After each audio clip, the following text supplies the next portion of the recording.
Have you ever wondered what makes creative people tick? Where do their ideas come from? What keeps them energized? What kinds of things get in their way? Is their life really as much fun as it looks from the outside? Hello, I'm your host, Lili Pierpont, and this is ArtStorming, a podcast about how ideas become paintings or poems, performances, or collections. Each episode, I'll chat with a guest from the arts community, and we'll explore how the most creative among us stare down a blank canvas or reach into the void and create something new. In our inaugural season, ArtStorming the City Different, we dipped our toes into the vast ocean of creativity with a focus on some of our favorite creators of Santa Fe, New Mexico. That conversation was enjoyed by artists and non-artists alike because it showed us how we can all benefit from learning how to generate something from nothing, dream bigger, charter new territories, and solve problems in new ways. In Season 2, we're going to take that concept of generating our lives with intention to the next level.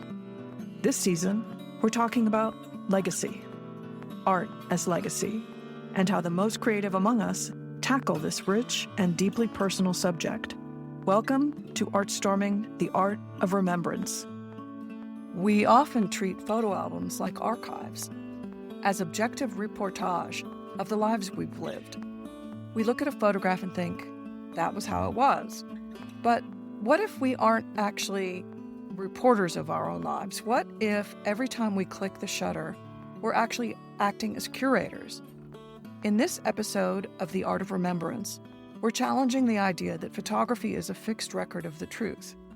Instead, we're looking at it as a malleable art form, one that is just as open to our interpretation as our own memories. Today, I'll be art-storming this blurred line between fact and fiction with industry expert Matthew Smith.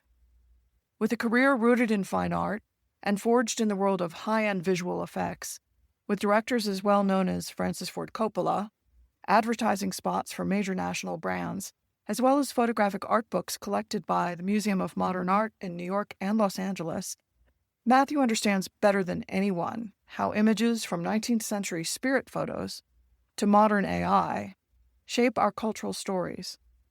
In the journey of remembrance, are we documenting reality or are we creating it? Join us for a deep dive into the stories we tell ourselves through the lens of photography. I'm talking to Matthew Smith, and I'm so glad to meet you, actually. My friend Chris Yurko, you were writing partners? Is that correct? No, I was his cinematographer. I worked for a number of years with him on a lot of the projects he did. Okay, and I noticed from your resume that you also, I don't often read resumes just because I want to meet you as if I'm meeting you at a cocktail party, but I did notice that you've worked with some pretty big names and you've been working at this for a pretty long time. So, well, there's a couple of things. Yeah, my background is unique sort of in the industry and unique in teaching because I have a master's degree and an undergraduate degree in art, typical art school brat, went to the Art Institute of Chicago and then University of Arizona for my master's degree. And I studied photography and I basically got out of school and immediately didn't do art, but got into the industry, the commercial film industry, where I spent basically my adult life filming not just commercial work, but films, but also visual effects, special effects. oh, So right from the very start, it's basically manipulating reality. Of course, my interests are always surrounded around the nature of photography and its uses. Because it's such an ubiquitous technology, we don't think much about it. It's just everywhere. There's photographic images everywhere, and they define more or less reality. Of course, I decided to work in an industry where none of that's true. In fact, we spend our capital and our best thoughts on how to bend and manipulate reality significantly. As this has gone on, and as I worked for 25 years in the film industry, I began to notice a distinct change in how photography is being used by the general public. And when I talk about photography, I'm not talking about art photography. Not that I have any problem with that. I love art photography. It has a very warm place in my heart, and I pay a lot of attention to it. But my interest in photography is really how it works in our culture. It's almost like a virus. I consider it like a virus and how it's changed even our sense of reality. And I'll give you an example. For example, ghosts. Let's talk about ghosts for a minute. Mm-hmm. We have an idea what ghosts look like, right? They're transparent, floating apparitions. Well, they weren't always that way. In fact, in the 18th century, ghosts were not transparent. They were solid. They looked like you and me. It was hard to tell the difference between ghosts and humans. In all the literature and all the writing, ghosts became transparent because in the 19th century, a guy named Mungler started to photograph what we call basically spirit photography. And when he did it, in order to make it work, he was a fraud, of course. But in order to do it, he had to do a superimposed image on another image, which made it transparent. Believe it or not, there is actually no literature that references ghosts as being transparent until that time. All of the literature subsequently lists ghosts as being transparent and floating. That has nothing to do with religion. It has nothing to do with cultural history. It has to do with photography changing how we understand the world. It mean our new reality or the metaphysical world or the things that we believe. So my interest is, what is mechanical vision photography, which is what it is? How has it molded us, not just us, but it us? How has it splashed back on us and changed the way we see the world so that we're not seeing reality? What we're seeing is the image that photography gives us of reality, and we've absorbed it as our own. This is common in many, many, many places. And the course that I taught up this course. I teach cinematography now. I'm semi-retired, and I teach production work. It's all about business and how the industry of film works, because that's my expertise. But my interest, my love, is how photography, in particular with my background of special effects, how it's not just in fantasy worlds or in theaters, how it's in everyday life changed who we are. I go as far as to say in my course that the introduction and the proliferation of selfies is a psychological state induced by photography. And if you think about it, I know that's a broad statement and it's a broad reach. I realize this. But if you think about it, what are selfies? Selfies are basically you showing yourself in the best possible light, having the best possible fun with all your friends all the time. It's what makes people depressed when you look at the internet, because nobody feels that happy all the time. And selfies are they're performative. They're essentially a psychological state of performance for culture. And it's what I'm going to show you. What a great time we're having today. The rest of life and how it really is has nothing to do with it. And we absorb them and think, oh, look, someone else is having more fun. Look, this other friend of mine is having fun. It's like a weird psychological state of me, meaning the royal me, us. Right. And that's just one aspect of the class. Anyway, I wrote a class about this subject. In the class, I decided to call it The Theory and Practice of Photographing the Supernatural. Now, I was in advertising for a bunch of years. Obviously, the title is a draw. It's meant to draw you into the class. Yeah, it drew me to you because, who doesn't want to talk to somebody who knows how to photograph the supernaturals? That's right. And that we're talking about. And my titling has worked better than I've ever done. I've taught the class 3 years in a row. I have to turn away 30 to 40 people every time because there's no room. I get the best reviews of the school. They can't wait to get in the class. The reason is it's not obviously about photographing the supernatural. I don't believe in a supernatural dimension. I'm an atheist. I don't believe in God. I don't believe there's aliens. I don't believe they're ghosts. What I believe is we are incredible story generators, humans. We can't stand not having a story. And if we don't have a story, we'll make a goddamn story up, even a bad one, which is what I think religion is. But it doesn't matter. I don't want to get anybody riled about religion because I think about it in all aspects of the supernatural dimension. I don't believe they exist. But we're compelled because of our predictive brain and the way human consciousness works to make up relentless stories. In a way, I think people think I'm criticizing this. I'm not. I'm astonished at the creativity and the energy the human mind has to produce endless stories about everything that it can't understand. Whenever we didn't understand anything, if you go back, I've read literature from the 14th, 11th century, 13th century. Everything that's unexplained in those centuries is described as a miracle. Why? Because there was no story to describe it, no actual story, no science with it. All there was the fact that it was something we didn't understand and somebody made a story up about it. It turned out that it happened to be miracles because that was what was handy. And it let the uneducated masses, which was basically everybody, to pay attention to what I was saying, what the religion was saying. So let me ask you this. So given that opening, considering that photography is a technology, and when we have these advances in technology, sometimes we get more insight into the human brain, into anthropology, the study of human culture and all of that.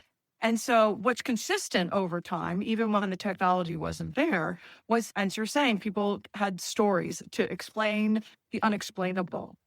But as we learn more and more about the human brain and the human capacity and science, given the quantum field and all of that, how does that tie into your understanding? So many of the stories seem to resonate over time. There's something similar about the way we're wired that we want to explain things in a certain way. And science seems to be catching up to some of these stories. That's a very interesting, that's a really interesting statement. And I have some thoughts on it, but, I mean, this is something this is not a new idea on my part. Obviously it is maybe my particular niche, but there's the hero with 1,000 faces, all of man's myths comes from virtually the same story. Everyone laughs in the script world in Hollywood because there's like 7 stories. There's 7 scripts that are written over and over again. And people say, well, isn't that terrible? They should come up with some original ideas. That's not what the stories are for. The stories aren't for being original. The stories are to explain to you or me or anyone jealousy, love, rage, revenge, all the things that are in our brains. And we're happy to hear those stories over and over again because they redefine who we are and how we should act in society and interact.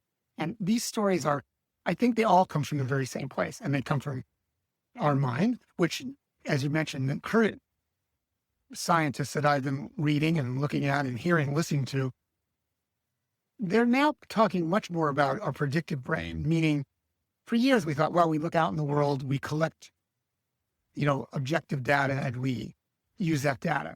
We use those things that we've learned. A lot of now neuroscientists are saying it's probably a lot more takes place in the brain than we think, meaning we do collect things, but we don't see light and we don't see objects. Your brain doesn't see any of those. All it sees is electrical impulses. How we parse those things is how our stories happen. And that is they're realizing that the bold ones are saying, we don't really live in reality. I think the famous woman writer, Anais Nin, is that her name, Nin? Anais, excuse me. Anais. Okay, well, her. Yeah. I think she has the best quote at all. She says, the world isn't how it is, it's how we are.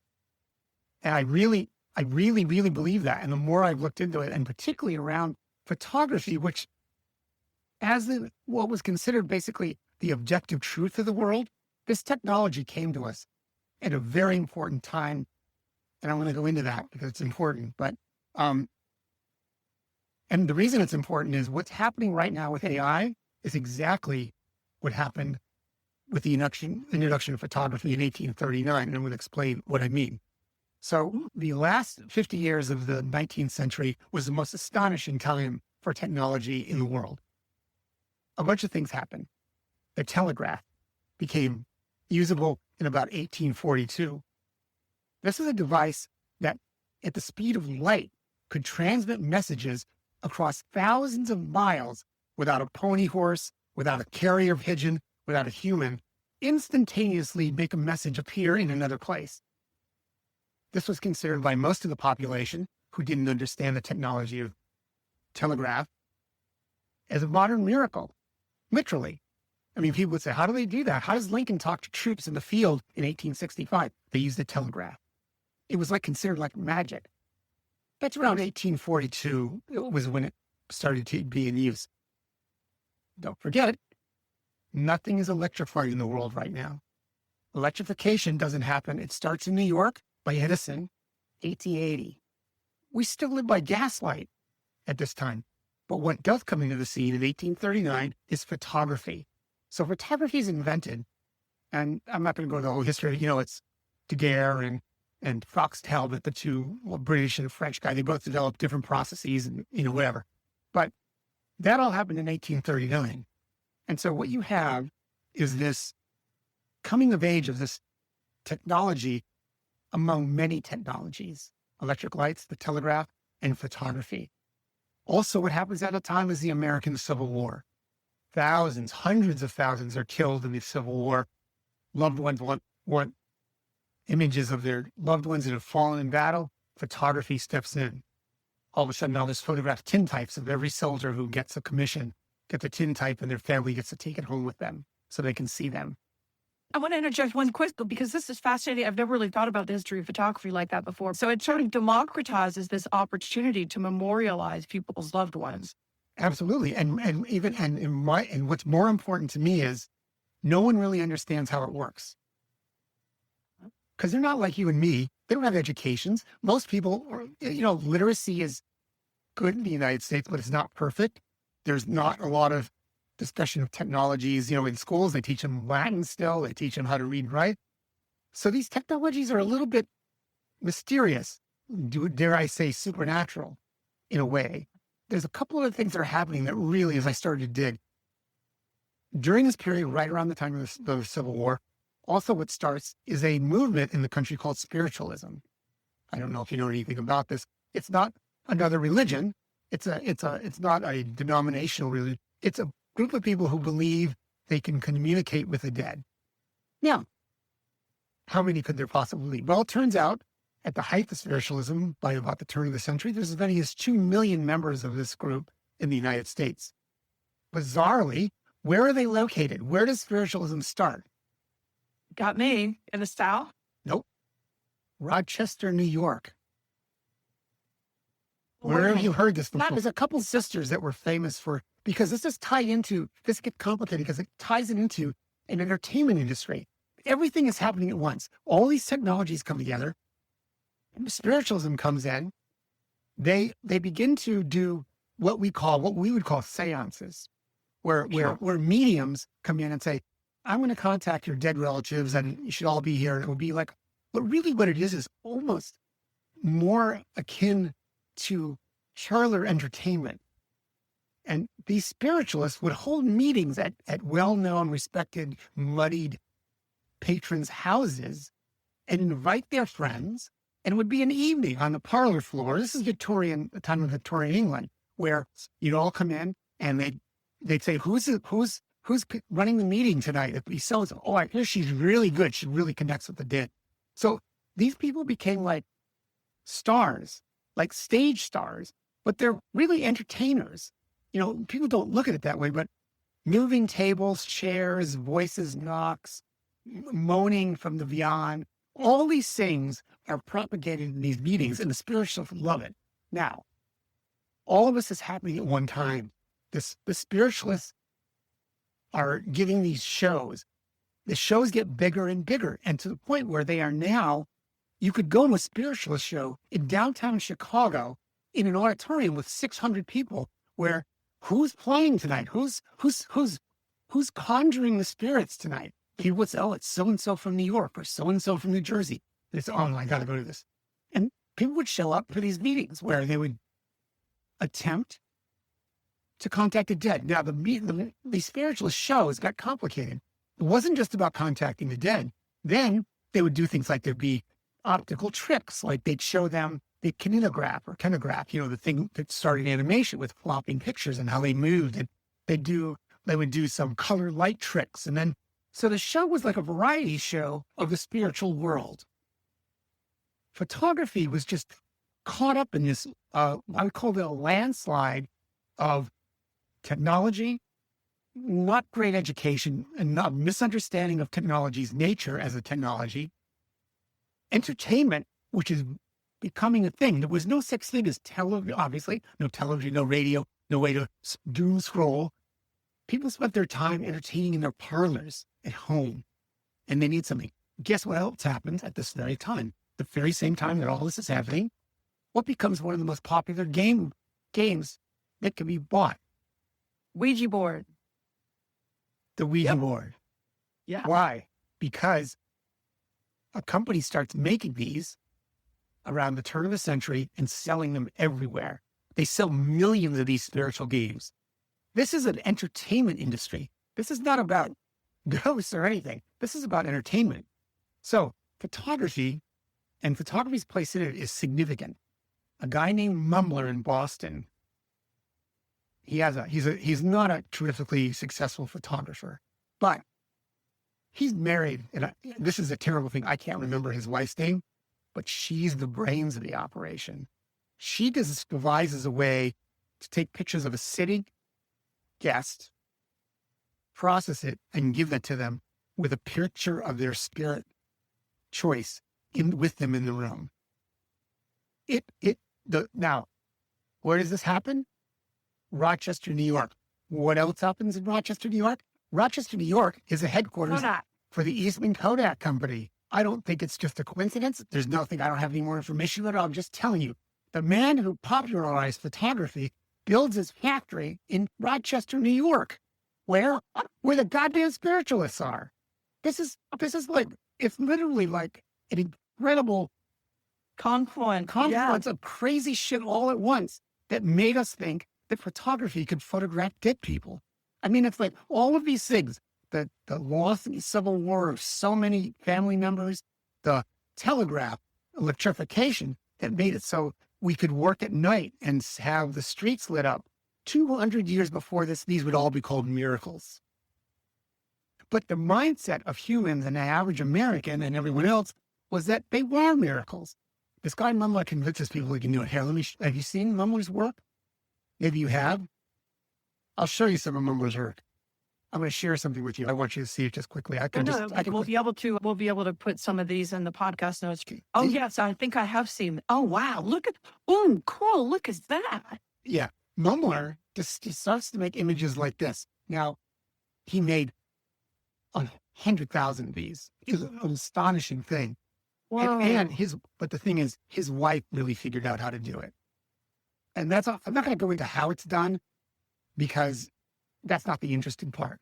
It's a sham, and it's a photographic sham that's easy. But again, if you don't think they're significant, or people would say, well, this was just a side thing. What's the most famous photograph ever taken? Mary Todd Lincoln and her dead husband is the most famous one. Mary Todd Lincoln, the president's wife, had a spiritualist come and take spirit photographs of her with her dead husband. I want to take another minute to remind you listeners that ArtStorming is a listener-supported nonprofit, and we need your help to keep the conversation going. Every dollar goes directly into programs that support our mission. That means more compelling stories, more in-depth articles, and a greater impact on our community. If you love what you hear, please consider making a contribution. Visit our website for more ways to engage, and thank you for being an essential part of our work. Will you send me one of those images so we can put that in the podcast? Yeah, I'll send you all this stuff. It's kind of like Photoshop is now, right? In a way. Well, yes. I'm gonna. Yeah, we're not there yet. Yeah, I don't read only in the 1900s. Yeah, this is all happening with no electricity. Remember, there's no electricity. People have gas lights. They still light their houses with gas. So when people say, well, no, people are smarter than that. No, they're not. They live almost still in a cave. Yeah. So this is happening when that's going on. So now, Mumbler makes a big impression. People love him. But of course, there's lots of people who think he's a liar. So it goes on. And that history is a black hole and a fabulous one to go down because Mumbler's life is fascinating. His wife is brilliant and fascinating. And there's a number of books, one called The Apparitionists, that talk all about their lives. Not my direct interest. I talk about it in class because that's how we're getting to where we're going. But it's a very interesting story. So these guys, they make these images and they become really, really popular. There's a number of people who thought Mumbler was a liar, was P.T. Barnum, of all people. Talk about entertainment industry. P.T. Barnum said, oh, this guy Mumbler's a liar. He didn't believe him. And I think he's the one who brought that suit in New York or Boston. did court suit because he was lying, but they could never quite figure out how Mumler did it, so he kind of got away with it, and that made him even more popular. And so it's sort of like the best advertisement you could get in the entertainment industry still goes, which is any exposure, even a lawsuit, is good exposure. So Mumler said, yeah, bring it on, sue me. You know, he said, go ahead and try to prove that I'm not doing what I said I'm doing. So that's a whole nother solution. Could write a story just about that. It's so fascinating. But to get back to photography, right from the very start, photography was a manipulated medium. These images of Mumlers are happening in the 1860s, 1865, 1870. But, you know, the guy, what's his name? Rylander, this guy, I'm going to show you this. This is an image from 1857, completely synthesized. It's not a real image. It's like a collage of photographs put together. It's this image here. Wow. This is an image called The Two Ways of Life. And it's one of the earliest examples of a comp photograph. All the people are taken at different places at different times. They're posed, photographed, and then carefully assembled on the photographic print. This was all done by handiwork, and you had to be very talented at it. Wow. And that's as early as 1857. So almost right from within 15 years of the beginning of photography, the invention of it, people are already saying, oh, reality, shmality. We can make up stories with it just like painters do. This wasn't always the case with photography. It's a myth of photographic truth. It never really existed. I make my students do an exercise in the class. It's called, I want you to make crime scene photos for me. Turns out the crime scene photographs are photographed very, very specifically. I have them use the FBI manual for how to photograph a scene. Believe it or not, they publish one. And it's an interesting book, but it's all about what their rules are for taking evidence photos. And what's fascinating about that, because they're going to be used in court, and it's very, very important that they're taken procedurally correctly, because that will come up in court. If they're not, the lawyer will say, how were these stop following the FBI, whatever. And if you say no, the photographs become invalid. So finding truth in photographs is very important in our culture. But the truth is, without a context, the photographs don't mean anything. And I have my students all take photographs without them talking to each other of crime scenes. Then when we get them and we look at them on the board, they look all the same. They have no authorship because there's no context for them. They're just pictures of like scenes with pieces of broken glass on the ground and maybe a stain of some unidentified subject, and then maybe some broken furniture. All the students produce the same kind of images, and that's because it has a genre just like landscape. I mean, evidence photography is a photographic genre, even though it has no place in the art world. It's a type of photography, and which means its meanings derived from the style of how it's done. Right. And so that's so many synapses are firing right now because I'm learning so many new things. How do you think I feel? I can't stand it. The field, it just will not stop. It's like a fire hose. It's an incredible story. To me, it's an incredible story. It is. Well, what you're really pointing to is this whole idea that reality is this sort of shape-shifting, contextually driven, store-driven. Made by here. In our minds. And so, here we're doing a conversation about the art of remembrance. And since memory is so patently unreliable, we think here photography is coming along to help us ground us in some kind of further reality, but it's just as subjective as everything else. So, and I think we should say, my main point about our culture is we've given ourselves a wink, wink, nudge, nudge. Let me look at that evidence photography in court without really admitting that we're not looking at truth. We're looking at an organized idea that a photographer wants you to know. You're not looking at truth. There's no such thing as objective truth. I mean, I can show you that famous image. I'll just show you this. I love this because it makes I smile every time I look at it. Have you ever seen this image? I see a can of Coca-Cola and a hand holding it. Yeah. I think. What color is the can? Well, the can appears to be red, but it's very pixelated. So but do you see red? I do see red. I'm going to tell you something. There's no red in this image. Yeah, I've seen things like these little mind. Well, it's not really a mind trick. Well, it is a mind trick. You're right. But what it is your brain, your predictive brain, is filling in this answer for you. it's already saying, I know for a fact The Coca-Cola cans are red. they're always red. And so what your brain is doing, even though my brain is doing the same thing, I'm looking at it, if I blow this up as big as it can go, and I don't know if I can do that here, there's absolutely no red in this. It's all white and glue.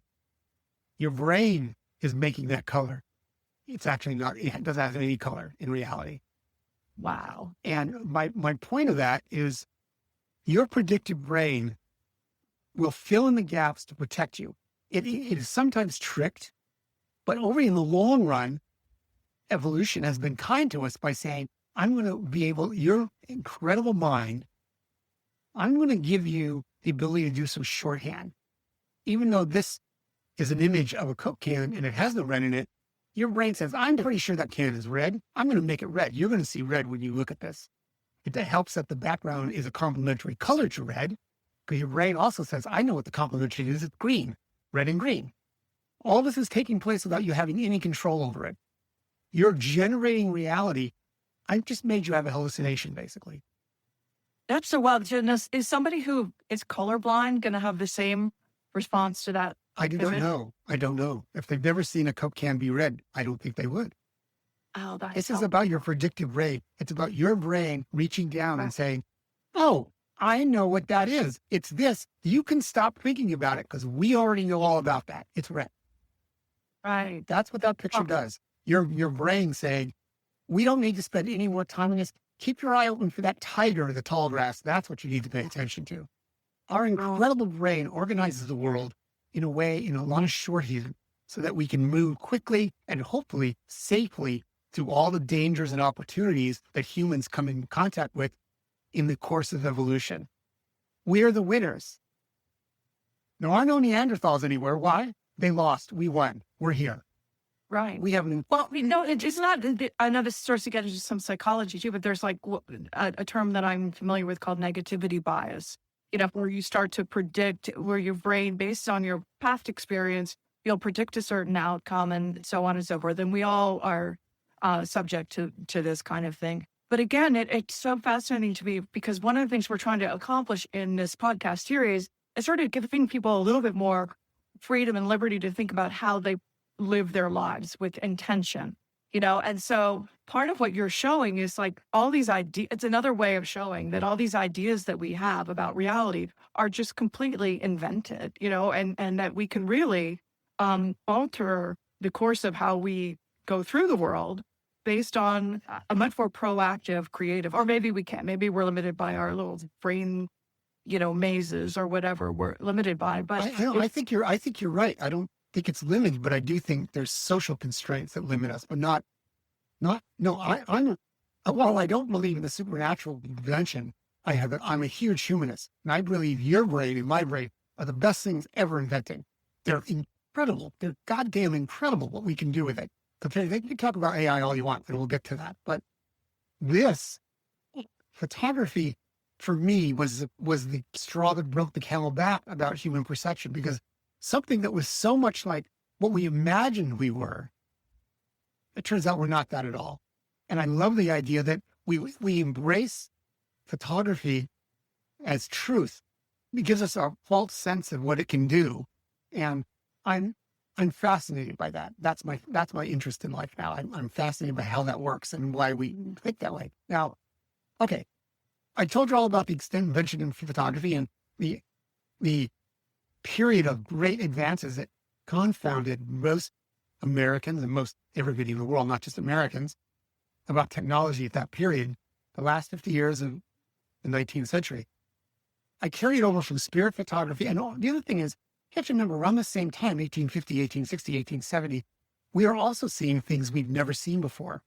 Astrophotography, microphotography, X-ray photography. Again, we're seeing images we think are miracles. I'm looking at an X-ray of this person's hands. I can see their bone right through their skin. If that's not like a miracle for most people, again, they don't have electric lights yet, but they can take a photograph and look through your skin. This is considered a miracle invention. The impact of it can't be underestimated today. I don't think people get it because it's so ubiquitous. We don't think anything about it today. But at the time, it was astonishing to people. all of these things bumped us into the spiritual world. Because where do we end up? Humans and our brains always wind up in the spiritual world, because that's where we actually spend all our time. I didn't say religious, I said spiritual. And there's a difference. I don't believe in God, but I do believe there is a thing called spiritualism, which has to do with how you communicate with everything in the world. We spend all our time there. That's where we live. We don't live in reality. In fact, reality, except for staying alive on those cases when the tigers are the tall grass, has very little use for us. Our ingenuity, our communication, our relationships are driven in the fantasy world, in the spiritual world, and always have been. More so than even I imagine. I'm a white guy who was born in the 50s. And believe me, the people I grew up with thought they could control everything. The tides, the Mississippi River, space exploration, everything, the atom. All of that comes only from one place. It comes from a spiritual storm that is constantly raging in humans' brains. That's what we do. And in fact, it may be the thing that finally gets rid of us. I'm not sure. We'll have to wait and see. I don't know the answer to that. But photography, the Soviet Union, every place, even in the 30s and 40s, Stalin used to paint people a lot of pictures all the time whenever they were politically no longer expedient. He had a whole department that would not Photoshop, but with paintbrushes, make photographs and just wipe people out of pictures so they didn't exist. And he had the entire apparatus of the Soviet government to make people disappear. And what did they use most? And the one that they showed as the most evidence of it? The photograph. Oh no, he's not part of the Politburo. See, here's a picture of the Politburo. He's not in it anymore. He was. The same photograph taken 2 years ago shows him standing right there. Photography's been used to both prove things and to prove things that aren't true. It has two parallel histories. That's my interest in how those two things have run in our society, absolutely parallel, without acknowledging either one. I think it's fascinating. UFOs, same story. Do I believe there's intelligent life in the universe? I absolutely believe it. I don't believe we're ever going to meet them, and I don't believe they're here now. This is utter nonsense. Go ahead and shake your head. I know they're not. And I'm just, to say that with such conviction, I don't know. And I think it's one of the most fabulous things about being alive right now is to believe that it's possible and to still not know. I guess. You know what made me recently come to that conclusion? Because I wasn't always that. I believe you. Like I said, I grew up in the 60s. I loved UFO. I used to look at every UFO picture that came out. But what makes me not think that now is actually the orbital telescopes we have. Because both the Hubble and the other one, I forget the name of it, whatever the other space telescope is, they're brand new and that's working. They're showing us pictures of the universe in its sizes and distances we can't imagine. We'll never, ever, ever, even with singularity and the possible coming of, quantum mechanics, amazing things are about to happen. Really, really, really amazing things are being discovered. I wish I was 40 years younger and I was a particle physicist, because what's going to happen in the next 10 to 20 years is astonishing what they're discovering. They're discovering that things in the universe, for some strange reason, seem to be able to look at each other and see each other, even though they're millions of miles apart with no connection. Molecules can be manipulated here and there. That's it. It's the very beginning technology for both the Chinese and the United States interest in quantum computing. It makes sending encrypted messages the most perfect encryption, because the document doesn't go anywhere. It just exists in new places. Now, by the universe. It's about to be broken. And like I said, I wish I was 40 years younger and studied particle physics, because that's going to be the most amazing thing in the world. And it's close. They're close. But anyway, I'm digressing. Sorry. I get very excited about these things. Where was I, actually? You were talking about why you believe that UFOs are not within reach. Right. As these photographs have revealed, what you realize is that these distances are not manageable. We'll never, ever, unless we figure out how to travel, do time travel, which is a thing which is possible probably now, it turns out, and we're looking at what that is. we'll never get to those places because they're just too far away. So then photography, it sounds like, for everything you've said so far, then it becomes a tool like any other tool in the artist toolkit, that it's a creation tool, because we're actually just using it to form something from our imagination, to conjure something in our imagination, and then make it appear to be real in front of us for the delight of engaging with something invented. I think it's the same way. I mean, you like to watch magic, hand magic with cards. We know it's not real, but the fact that your brain can be tricked so easily is delightful. And because we're intelligent and sentient beings, we enjoy being tricked. It makes our brain, we giggle a little bit. I watch a trick 2 or 3 times just because I love being tricked. I go, it's amazing. I know that's nonsense. How did you do it? When I find out, I'm so disappointed. I'd rather not know. And yeah, well, because there's an older art form before photography called trompe l'oeil, which was where people would create the illusion of depth in architecture, or keys on a table or whatever it was, and it was really the folly of 18th century and beyond. So your photography in that vein is sort of the same kind of thing. It's just trompe l'oeil. It's to fool the eye, a trick of the eye, a trick of them. And I think it's something we're more than capable and happy to make a story about. We don't call it that, you and I, or the general public, but UFOs have always been fabulously popular in the press. By the way, interestingly enough, more interesting stuff about that, when do UFO photos begin to show up? There's always been reports of unidentified objects in the atmosphere. That's an old story, and there's reports of comets and things for years. But the contemporary idea of a UFO, any idea when they started? Well, I mean, obviously, it's going to have to be with the advent of photography. Otherwise, it wouldn't have been captured. So it's after that, obviously. But when they became the most popular, I'm just telling you, 1947. Oh, so now let's think a little bit. Let's think like historians for a minute. 1947. What's happening in 1947? Well, World War II finished, one of the most ugly and disastrous and costly and in lives and everything war in the world. An interesting new technology was invented and introduced, the atomic bomb, which instantly vaporized 150,000 people instantaneously. Control of the atom, and an enemy who has developed the same weapon, and we're plunged into a Cold War.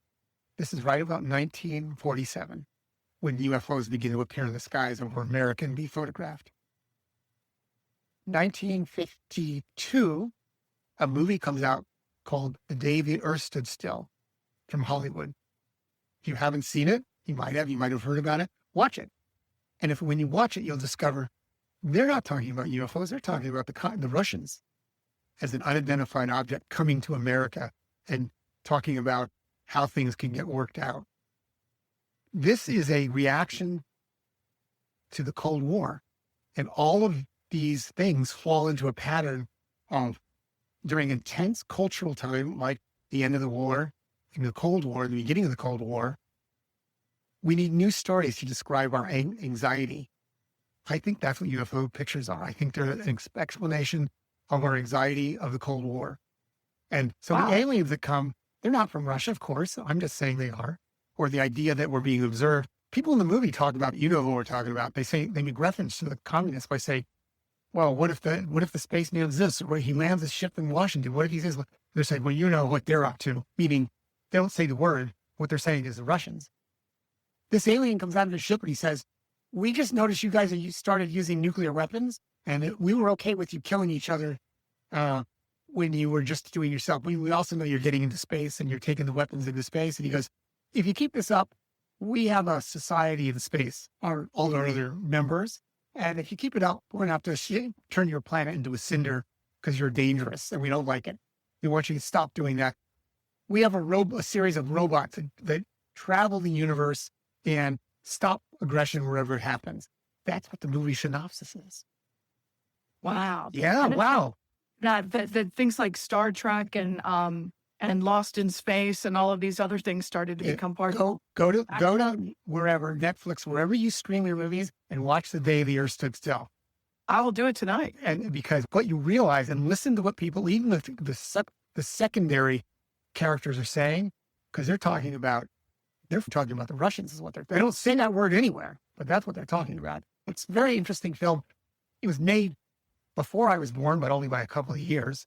And it sort of describes why I think UFO pictures are about anxiety.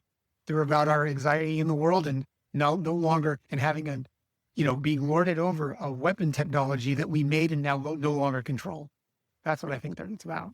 Well, one of the areas where photography and special effects are probably most prominent in the cinema world is in sci-fi related movies. And that's all, you think about Star Trek and back to Joseph Campbell and the Star Trek series story. Yes. And how that was sort of the hero's journey, Yep. in space. Yep. And all these things, but it all circles back to that original concept that you raised about, that we need to tell a story. We want to be remembered and we want to be significant. And so we have all these different methods for doing that. Yeah. And, this is anyone who thinks it's not like a thing. I mean, look at this image, for example. This is a plaque that was put up in New Hampshire to note a alien abduction of a couple. Well, I mean, you hear about things like this all the time. I know, but this is an official city plaque put up by the government saying, yeah, this couple, they claim to have been abducted by aliens. Why would you ever do it? To me, this is a fascinating part of culture, that this would actually be a thing that a community would decide they should do. Of all places, New Hampshire? I know, that makes it even crazier in my mind. But yeah, I just think it's fascinating that and then there's other things like we talk about, not just as we talk about the other efforts in storytelling, like, for instance, this guy. I love this guy. I love this book. It's called From Outer Space to You. And that cover. That's so Hardy Boys. yeah, Remember the Hardy Boys? yeah. Well, what's great about it, first of all, I love the cover art. It's like a blonde woman in a toga. Are you kidding me? That's like with a UFO behind her. yeah, somebody from advertising said, no, you got to put a blonde on the cover of that damn book if you want to sell it. Anyway, this is a book written by this guy, Howard Benger. Howard Benger claims to be an abductee. He was abducted, taken on a ship to a foreign planet. The book talks all about it, but guess what the book is when you read it? And this is what I love. And this is, again, my interest isn't the fact that it's a book about being abducted by aliens. My interest in it is that the guy who's writing it, it's written, this has got to be one of the first self-help books ever written.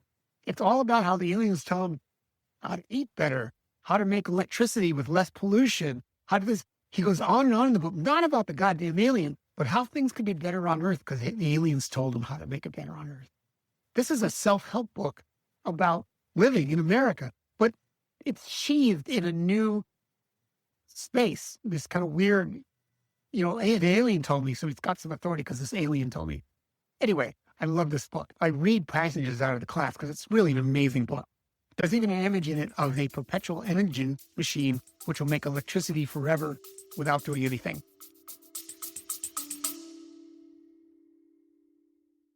We're going to pause here for a moment to speak to our listeners. If you like this content and want more information on our guests, their projects, and more in-depth ways to engage with us, you can find us on artbridgenm.org or our ArtBridge Substack. Please read, follow, and share our content. Your subscriptions, shares, and contributions help us grow our artistic community. Thank you, and now back to our conversation. So let me ask you, because we're getting low on time. I could totally get why you wanted to create a class about this, but I'm really curious about the transformation that happens to a student as they walk into the class the difference between how they walk into class the first day, thinking that they're going to maybe learn how to photograph the supernatural. And then when they leave your class, how do they leave? How are they changed? What they tell me is they never really understood what photographs are about, or why they're important or not important to them. And now they know why. And all this comes down, and I'll quickly jump ahead. There's other stuff I could show you, but basically, the reason I did it was with the advent of digital photography, not analog photography. I learned, obviously, I spent 20 years, 30 years. I shot millions of feet of film in love tapping, literally millions. What happened with the transition to digital, that's the most significant change. And that's not news. Everybody says it's significant, but it's not significant. My reason for speaking it's significant is not the same. Mine is because it took the photographic image, which was analog, and turned it into a digital raster. In other words, dots and lines, which are fully manipulatable. My job in the visual arts industry couldn't have gotten where it was with analog film. The digital world afforded us, it turned basically the photograph into a plastic medium like painting, where things can be manipulated, rejuxtaposed, reintroduced, changed in color, changed in texture, changed in light. All that can be done by manipulating the numbers, because now the image has been rasterized. It's called a raster. That's what it's called. So when that happened, everything changed. And what it did, it made us lose our grip on photography. And to this day, as you know, if you look at the flotsam of the internet, it's endless AI reality clips of things that look extraordinarily realistic, which are completely fake. There's no connection to reality whatsoever. Nothing. It's like the cart that got before the horse. We were the horse pulling the cart all these years with our photography and using it as a cudgel to prove reality. That cart has slid in front of us, and now we're being dragged by it. And that's what AI is, and that's what the internet, that's what deepfakes are. They're the ultimate result of the technology from photography to digital photography to really just fantasy land. There's no reality. Like my students, they can now, when they leave, they can reevaluate what AI is based on what we've learned about photography and how it's the state that we're in right now with AI in schools, art schools, anywhere in the normal public, news information agencies and politics is exactly where we were when photography was invented. The same confusion about the technology exists as it did then. AI isn't all that it says it's all cracked up to be. But because we don't really understand AI, and most people don't, everything that you hear, which are mostly belched forward from investors in AI, are telling you what to think about it. But you don't really know what it's about, and neither do I, or where it's going to go. This is we're in the same kind of crucible now that we were in 1860 with all those technologies that came online. It's happening again. Only now it's AI. This is the new adjustment of reality. We're going to have a new way to look at it. It's not going to be photographic reality. Photographic reality isn't really going to exist anymore. It's not going to be a thing. Because it's so highly manipulatable that basically, going back to the perspective of the humanist that you expressed, because now as a human, if I want to create my own memory of something, I could actually create an image of that memory to prove to myself that that's actually how that went down.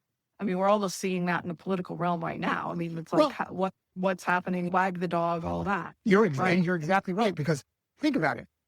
And here's one of the most important things, I'm sorry I haven't mentioned this earlier, is the most important thing is the digital technologies, including cell phones, which put lots of image and internet apps on so you can take pictures and, hold on, wait for it, manipulate those pictures before you upload them, change their color, put a filter on them, do this, do that. You're not publishing pictures of what happened. You're publishing pictures of what you wish happened. That's two different things. It's just like Ben's statement. The world isn't what it is. It's what we are. That's what you're doing. And all of the Instagrams and all these filters that you can buy, you can change things. There's no longer a photographic history. All there is a photographic desire of how things we'd like them to be. It's like saying bluer skies, happier outcomes, selfies, and no really reality. No content that has anything to do with what we would consider actual reality, even though it's hard. So what this is making me think of, and I had one of my Art of Conversation dinners last night, and one of the things that came up is the idea of this artful exit. Like if you could create the ceremony at the end of your life, non-religious, like that, how do you go out? But if you can write your own eulogy and you can write your own production of your own life the way you wish it had happened, how would you create that story? Like, what you said is so expansive and so interesting to me. Honestly, if I had the money to invest, I'd start a business doing that for people. Well, you would be in the same business. On their way out, we would make the reality that they wanted to see it there repeated about them. Well, that's actually what we're trying to do with this whole initiative, is to get people to think about it in their midlife instead of sort of end of life. And hopefully, even though I'm in my 60s, I'm still considering that semi-midlife. But it's trying to get people in their 40s and 50s to be thinking about this as if they were to be the director, producer, creator of the movie that is their life, the museum exhibit that is their life. What do they want to curate? What do they want to see in there? What do they want to do with that? And then do it, instead of like wishing they had. I love that idea. It's so both crazy, stupid, and wonderful at the same time that, again, in my opinion, that describes humanity to me. I'm not offended by that. I think true creative, both in science and politics and in religion, is unpredictable at best. And I find that it's the only thing that makes me get out of bed in the morning. Otherwise, I don't care about any of it. To me, this weird thing, this weird technology that we leaned on to help us realize what reality is, has become so embedded that I call it like a virus. I call it, its presence is invisible, but it affects how we see everything in the world because we judge everything using it as a meter stick of reality. And to me, that's an astonishing thing and an amazing weight to put on photography when you actually understand how photography works. It's not any of those things. It's the weakest, not robust thing. All the stories that it makes up. That's why photographers that do that, like Lee Friedlander or any of the great photographers, his photographs, he has to make the story with those things. It doesn't just happen. People think he just takes pictures. No, he doesn't. What he doesn't do is he doesn't take pictures. He only takes pictures where he can make a story out of them. It's not that he takes pictures. It's the opposite of that. He makes stories. He's creating reality, right? He's making, and that's what makes him, or anybody, the Americans, Robert Frank. His book is a story because he has an opinion about how the world should look, and he finds images that do that, not because the photographs do it. They're actually valueless. They have without the context of his impression of the world in his made up goddamn mind, it has no value. That's what makes it rich to us and want to hold it and think it's precious. It's because it's not the photograph, it's us. Yeah. We did it. That's the perfect place to leave it. I really appreciate you coming on today. This was a treat, and you were a good listener, and you had really interesting things to say as well. It was great. Thank you very much. Thank you. So thanks for joining us today. ArtStorming is brought to you and supported by ArtBridge NM and listeners like you. Look for us on your favorite podcast platforms or wherever you listen. Your subscriptions, likes, comments, and shares help us to reach more listeners and attract the support we need to thrive in these challenging times. If you love what you hear, please consider making a contribution. We rely on your help to keep these conversations going. Every dollar you contribute goes directly into programs that support our mission. And we've been offered a matching grant that will match every dollar that you contribute. That means more compelling stories, more in-depth articles, and an even greater impact on our community. Please visit our website at www.artbridgenm.org, and thank you so much for being an essential part of our work.